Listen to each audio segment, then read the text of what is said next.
তোরে কতবার বলছি আমি কখনো মুখের উপরে কথা বলবি না। তুই আমার মুখের উপরে কথা বলস, আবার আমার বাবার মুখের উপরে কথা বলস। বাচ্চা বাচ্চা পাগল বাচ্চা, একটা বার করে তো তোর কানের মতো কথা ঢুকে না, তাই না? কি ব্যাপার ম্যাডাম, এতক্ষণ লাগে গেটটা খুলতে? আমার তো অনেকগুলো বাড়িতে ডেলিভারি করতে যেতে হবে। হ্যাঁ, এই তো, এটা আপনার প্রোডাক্ট। ভাইয়া এর পেমেন্ট কত? না না, এটার পেমেন্ট অনলাইনে করা হয়ে গেছে। আচ্ছা ভাইয়া ঠিক আছে, ধন্যবাদ। এক মিনিট ম্যাম, আপনার মুখটাকে আমি একটু দেখতে পারি? কেন দেখাবো? আমি পরপুরুষকে মুখ দেখাই না। তুই সাদিয়া না? আমার বোন সাদিয়া তুই না? না না ভাইয়া, আমি কোনো সাদিয়া না। আপনার কথা ভুল হচ্ছে, আপনি জানতে এখান থেকে। দেখ, আমি তোর ভাই, আমি তোর কণ্ঠ বুঝবো না? তুই তোর মুখটা দেখা, সরা ওনাটা, সরা মুখ থেকে। না না ভাই, আপনার কথা ভুল হচ্ছে। আমি কোনো সাদিয়াকে চিনি না, আর আমি সাদিয়াও না। বোন দাঁড়া, আমি তোর ভাই না, তাই না? আচ্ছা, আমি যদি তোর ভাই নাই হই, আমি যখন তোকে বোন বলে ডাকলাম তুই দাঁড়িয়ে গেলি কেন? আমি তোর চেহারাটা দেখে এখান থেকে যাব। নিজে থেকে খুলবি না তো? আমি খুলছি। বোন, তোর এই অবস্থা কেন? তোর চেহারায় এত আঘাতের চিহ্ন কেন? কি হয়েছে? ভাইয়া বোন, তোর এই অবস্থা কেন? তোর চেহারায় এত আঘাতের চিহ্ন কোত্থেকে এলো? আর তুই তুই তুই এই বাড়িতেই থাকিস? ভাইয়া আমাকে মাফ করে দাও। আমি ওই দিন বাবা মার তোমার কথা না শুনে অনেক বড় ভুল করে ফেলেছি ভাইয়া। ওর পরিবার সবাই মিলে আমাকে নির্যাতন করে ভাইয়া, আর তার প্রমাণ তো তুমি দেখতেই পেলে। তুই তো বলেছিলি তোর হাজবেন্ড তোকে খুব ভালোবাসে, ওর পরিবারের লোকজনও নাকি খুব ভালো। তুই আমাদের কারো কথা শুনিসনি, না আমার, না মায়ের, না বাবার। তুই শেষ পর্যন্ত কি করলি? আমাদের বারণ না শুনে বাড়ি থেকে পালিয়ে গেলি, পালিয়ে গিয়ে ওকে বিয়ে করলি। আর তোর এই ভালোবাসার নমুনা? ভাইয়া ভালোবাসাটা কিচ্ছু না ভাইয়া, ও শুধু ওর জালে আমাকে ফাঁসিয়েছিল, আর আমি সেই জালে ফেসে গিয়েছিলাম।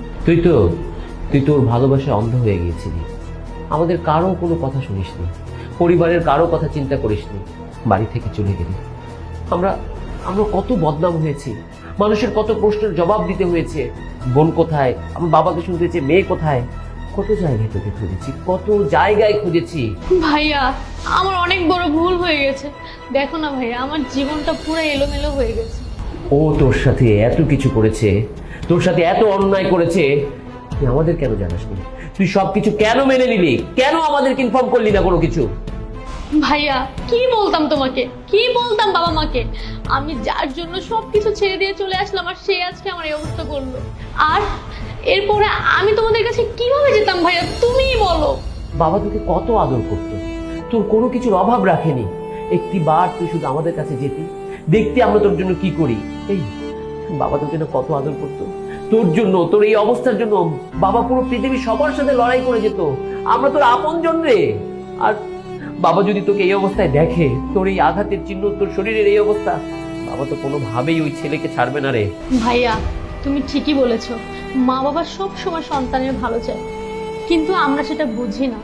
বাবা মার অবাধ্য হলে, তাদের বিপক্ষে গেলে, এই তো দেখো আমার পরিণতি কি হলো। কত বদনাম হয়েছে আমার পরিবারের, আর তোমারও। আর তার শাস্তি আমি এখন পাচ্ছি। না, সাজা তোর নয়, সাজা হবে তোর স্বামী, সাজা পাবে তোর বরের পরিবার, যারা তোর এই অবস্থা করেছে। আজকালকার ছেলে মেয়েদের কি একটা সমস্যা জানিস? এরা পরিবারের কারো কথা শুনে না, ভাবে ওরা যা ভেবেছে তাই ঠিক। কিন্তু এর ফলে কি হয় দেখতে পাচ্ছিস? এর ফল তো তুই নিজে ভোগ করছিস রে। কিন্তু তোর হাজবেন্ড বা ওর পরিবার যা করেছে, ওরা তা ঠিক করেনি। তাদের সাজা পেতে হবে। আমি আইনের আশ্রয় নিব। তোর হাজবেন্ডের পরিবারকে আমি কাঠগড়ায় নিয়ে দাঁড় করাবো। আর তুই চল, এখন চল আমার সাথে, এক মুহূর্তে এখানে দাঁড়াবি না, চল বাড়ি চল। না না ভাইয়া, আমি বাড়ি যাব না। আমি বাবাকে মাকে আমার এই মুখ কিভাবে দেখাবো? আমাকে একা ছেড়ে দাও। না না ভাইয়া। তুই কি পাগল হয়েছিস? আমি তোর ভাই, আর তারা তোর বাবা মা, তোকে আমরা ফেলে দিব? কখনো নয়। তুই এক্ষুনি আমার সাথে বাড়ি যাবি। তোর হাজবেন্ড যদি এখানে থাকতো না, তাহলে তাকে আমি এক্ষুনি দেখে নিতাম। ওকে তো আমি ছাড়বো না, ওকে কাঠগড়ায় দাঁড় করিয়ে তারপর আমি শান্তি হব। তার আগে তুই চল বোন, তুই চল আমার সাথে।